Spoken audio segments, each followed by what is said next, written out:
فصل لربك وانهر إن شأنك هو الأبتر صدق الله المولانا العظيم وصدق رسوله النبي الكريم الأمين ونحن على ذلك لمن الشاهدين والشاكرين والحمد لله رب العالمين. تمام آباد حضور النور شافی یوم النشور علیہ السلام کی بارگاہ میں ہدیہ درود و سلام پیش فرمائیں. اللہم صلی علی سیدنا و نبینا و مولانا و ملجانا و مأوانا و حبیبنا و طبیبنا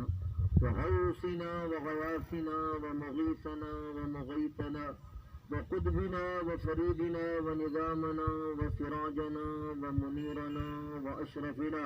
ونور عیننا محمد وآلہ واصحابہ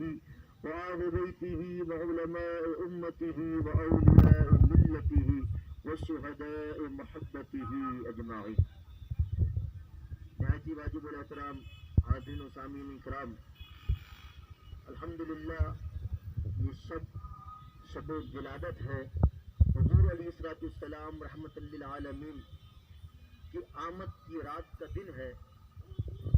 آپ مجھے یہ بتائیے کہ جب حضور علیہ السلام کی آمد کی خوشی میں رب تبارک و تعالی نے نظام کائنات کو سجا دیا ہے، رب تبارک و تعالی نے روشنیاں بکھیر دی ہیں، حضور علیہ السلام کی آمد کی خوشی میں رب تبارک و تعالی نے سب کو عروج دیا ہے، خوشیاں دی ہیں، مسرتیں دی ہیں،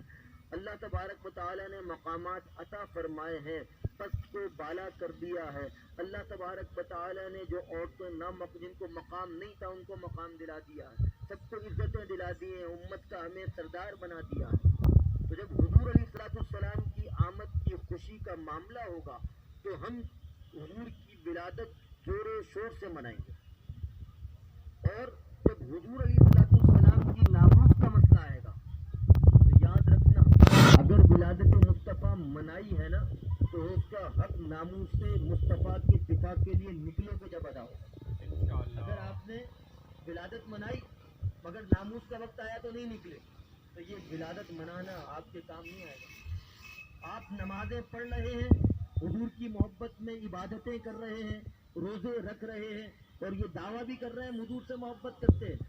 مگر جب حضور کی ناموس کی مسئلہ آ گیا نا، جب حضور کی لوگوں نے گستاخی شروع کر دی اور اس کے لیے تم نے اپنی زبان سے الفاظ نہیں نکالے، اور اگر تمہیں موقع ملا اس کا سر قلم کرنے کا تم نے اس کا سر قلم نہیں کیا، تمہیں قلم سے لکھنے کا موقع ملا تم نے نہ لکھا، تمہیں فیس بک پر جواب دینے کا موقع ملا تم نے نہ لکھا، تمہیں جو پلیٹ فارم ملا اگر تم نے اس کا استعمال نہ کیا تو خدا کی قسم قیامت کے دن حضور علیہ السلام کو اپنا چہرہ نہیں دکھا سکو گے. ہمارے لیے ضروری ہے وہ یہی ہے کہ اگر ہم حضور سے محبت کرتے ہیں اور ولادت مصطفیٰ صلی اللہ علیہ وسلم کے فیضان چاہتے ہیں اور یہ چاہتے ہیں کہ قیامت کا دن ہو ساقی کوثر اپنے ہاتھوں سے ہمیں جام کوثر پلائیں تو پھر ہمیں جام شہادت بھی پینا پڑے. بے شک وہ شخص جام شہادت پینے کی ہمت نہ رکھے اس کو جام کوثر نہیں ملے گا. یہ بات میں آپ کو بڑے وثوق سے کہہ رہا ہوں.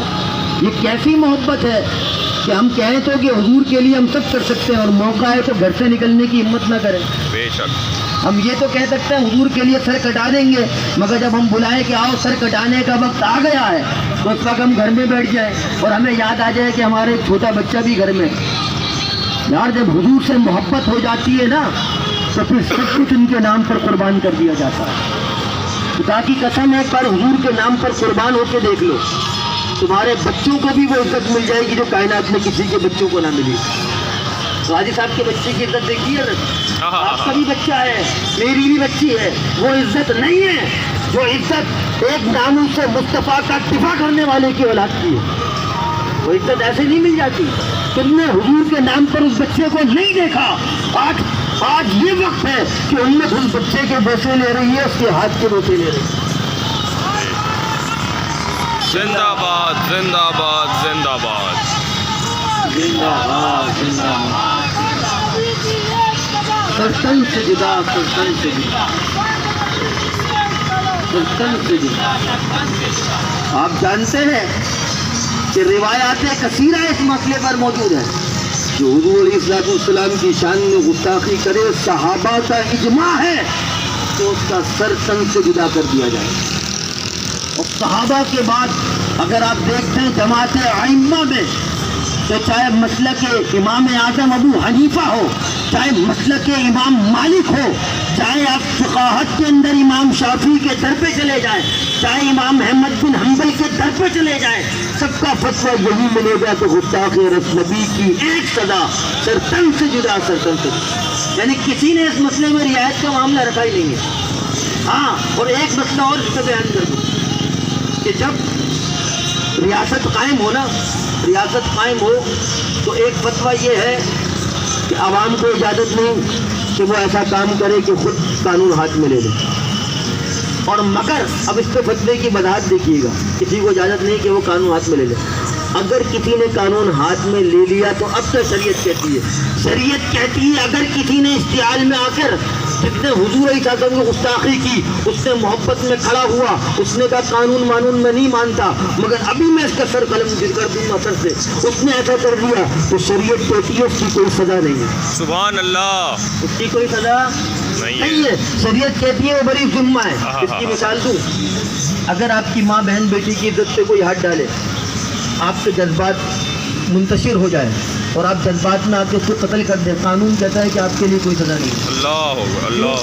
کیونکہ آپ اپنی ماں بہن بیٹی کی عزت کے لیے مستحیل ہو گئے اور آپ سے برداشت نہ ہوا، اور اس برداشت نہ کرتے ہوئے آپ نے یہ اقدام کیا تو قانون، آپ کے ملک پاکستان کا قانون کہتا ہے کہ اس کو معاف کر دیا جائے گا، اس کی سزا نہیں ہے۔ تو یہ کیسا دوہرا قانون ہے کہ ماں بہن بیٹی کی عزت کے لیے تو اگر مار دیا جائے تو معافی ہے، نبی کی ناموس کے لیے مار دیا جائے تو تم اس کو پھانسی دے دیتے ہو۔ یہ کیسی ریاست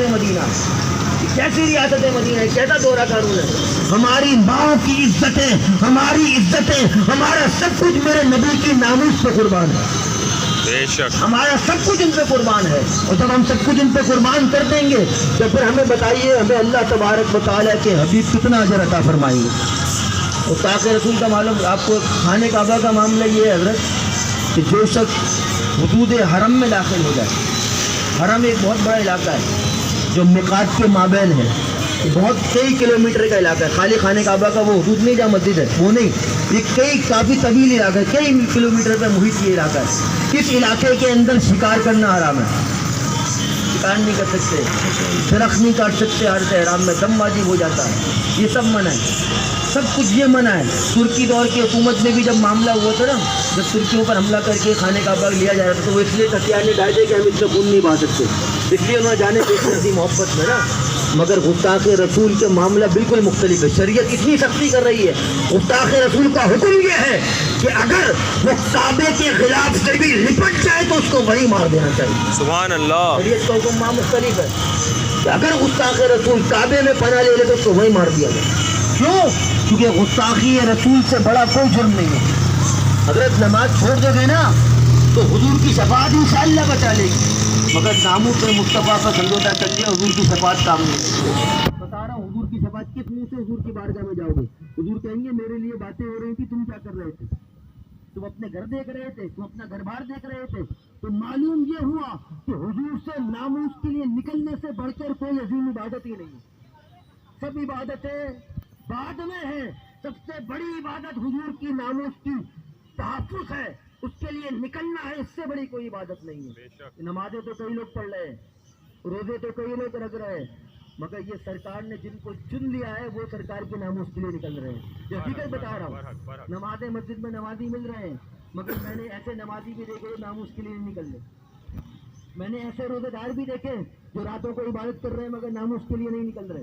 میں نے ایسے لوگوں کو دیکھا جو خیرات بھی کر رہے ہیں مگر ناموس و رسالت کے لیے نہیں نکل رہے، وہ نیکیوں کا ہر کام کر رہے ہیں مگر ناموس و رسالت کے لیے نکل رہے۔ یار ناموس و رسالت کے لیے، ختم نبوت کے لیے صرف وہی نکلتا ہے جس پہ میرے سرکار نے مہر لگا دی ہو، سبحان جس کو اللہ، سرکار نے اپنی بارگاہ میں قبول کر لیا ہو، جس کو سرکار قبول کر لے، صرف وہی ناموس مصطفیٰ کا محافظ بن سکتا ہے۔ بے شک بے شک، الحمدللہ ہم پر یہ سرکار کا کرم ہے کہ سرکار نے ہم گناہ گار سیاکاروں کو چن لیا۔ وہ خدا کی قسم ہم جانتے ہیں کہ ہمارے پاس کوئی نیک عمل نہیں ہے، نمازیں دکھاوے سے خالی نہیں ہیں، روزے دکھاوے سے خالی نہیں ہے، عبادتیں دکھاوے سے خالی نہیں ہے، کسی کی مدد بھی کرتے ہیں تو سمجھتے ہیں اس کے دل میں ہماری محبت پیدا ہو جاتی ہے۔ خدا کی قسم بس ایک یہی عمل ہے جو حضور کی ناموس کے لیے کھڑے ہیں۔ ہمیں اسی عمل سے امید ہے کہ قیامت کا دن ہوگا، حضور ناموس رسالت کے نکلنے والوں کی الگ صف لگا دیں گے، انشاءاللہ